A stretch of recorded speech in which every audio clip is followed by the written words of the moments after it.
Assalamualaikum warahmatullahi wabarakatuh. Selamat sore sahabat pena dimanapun Anda berada. Apa kabar Anda hari ini? Semoga tetap sehat selalu. Berjumpa lagi dengan saya Muhammad Tamamul Iman dalam kelas jurnalistik. Nah, sore hari ini kita akan coba membahas bagaimana menjadi citizen journalism TV yang baik dan benar. Nah, kegiatan citizen journalism TV ini adalah salah satu kegiatan yang lagi tren-trennya nih di kalangan anak muda. Lagi digandrungin oleh anak muda zaman sekarang, zaman milenial seperti Anda. Nah, karena sangat mudah sekali membuatnya. Kita hanya butuh handphone, take picture, cuap-cuap dikit, jadi deh. Nah, dengan begitu, kegiatan yang Anda lakukan bisa terekam dan menyejarah karena ada jejak digitalnya.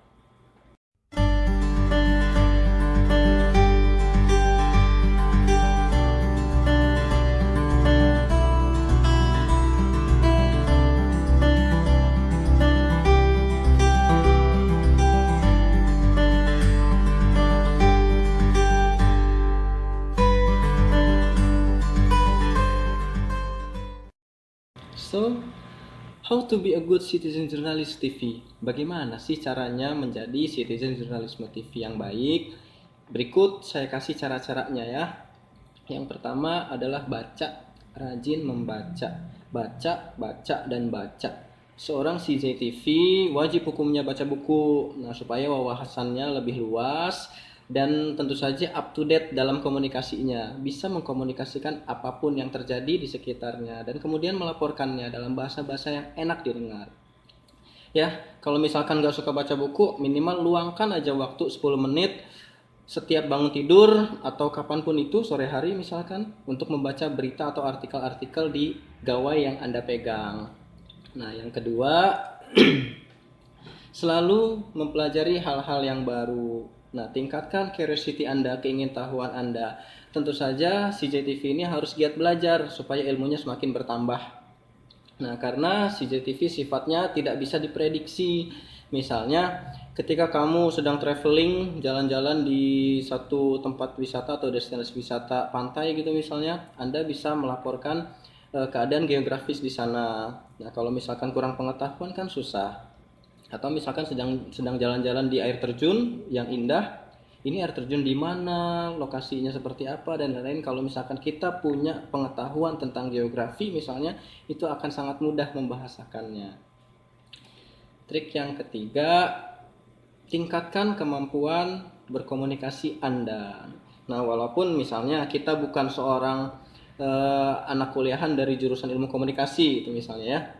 Nah, tapi setidaknya kita memiliki kemampuan public speaking yang baik dengan cara terus berlatih untuk berbicara ya. Setiap harinya harus terbiasa bertemu dengan orang baru, berkomunikasi dan bercerita tentang apapun itu.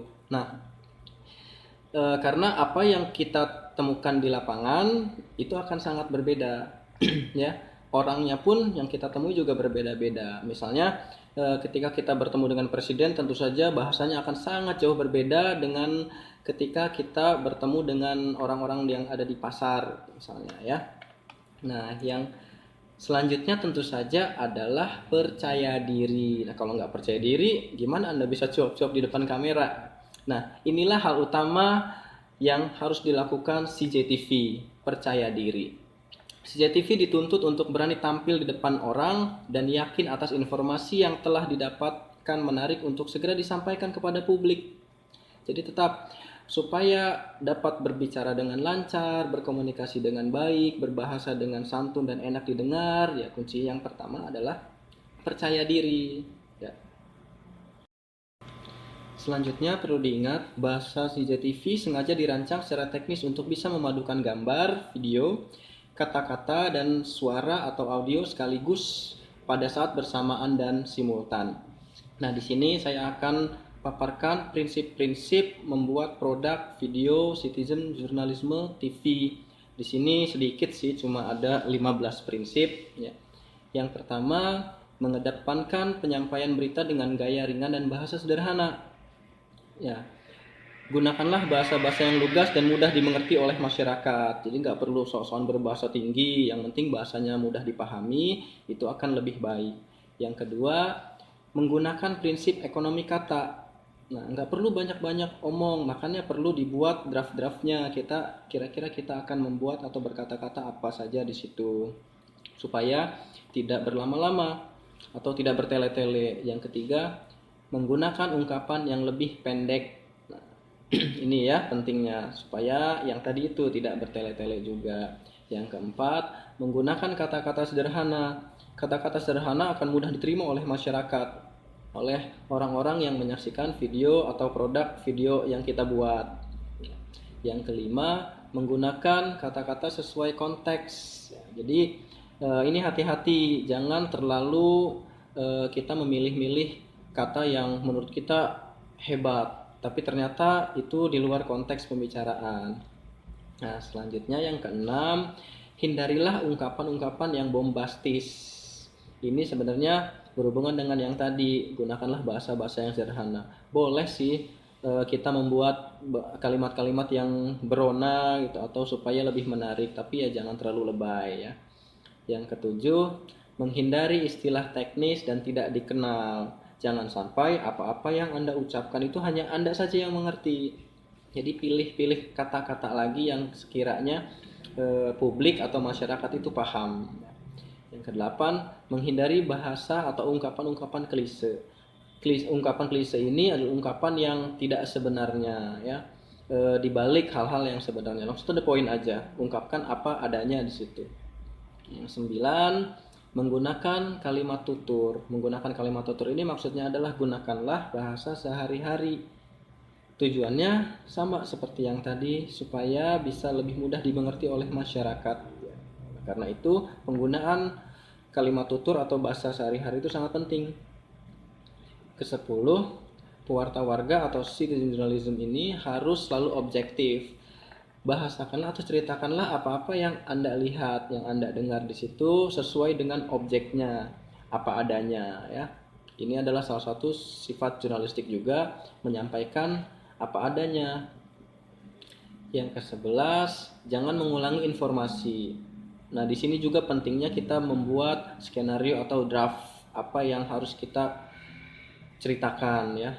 Hal-hal apa saja yang ingin kita sampaikan supaya sistematis, supaya tidak ada informasi yang berulang. Yang ke-12, istilah-istilah harus diuji kembali. Nah, sama seperti tadi juga, jangan sampai istilah-istilahnya tidak sesuai dengan konteks atau hanya Anda sendiri yang paham itu. Ke-13, harus menggunakan kalimat aktif, terstruktur, serta hindarkan pemakaian kalimat pasif. Nah, biasanya bahasa yang baik adalah menggunakan bahasa yang atau kalimat-kalimat aktif. Sebagai contoh, misalnya jalan setapak ini hanya bisa dilalui oleh para wisatawan dengan berjalan kaki. Nah, lebih baik begini nih jadinya ya. Misalnya para wisatawan yang ingin berkunjung ke air terjun ini hanya bisa melewati jalan setapak bla bla bla bla gitu. Jadi kalimatnya harus aktif.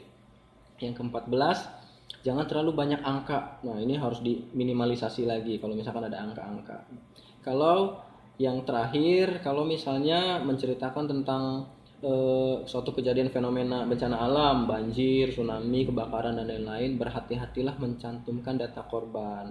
Harus valid. Kalau misalkan ada 5 korbannya ya dihitung 5. Pokoknya hati-hatilah, harus dikonfirmasi lagi. Nah, begitu mudah ya sebenarnya membuat produk video Citizen Journalism TV ini. Bisa Anda coba ya di rumah, dari rumah.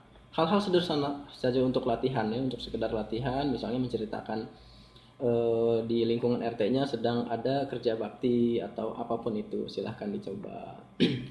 Baik, itu saja mungkin. Tetap ingat, stay safe, stay at home, jaga kesehatannya. Saya Iman, pamit. Assalamualaikum warahmatullahi wabarakatuh.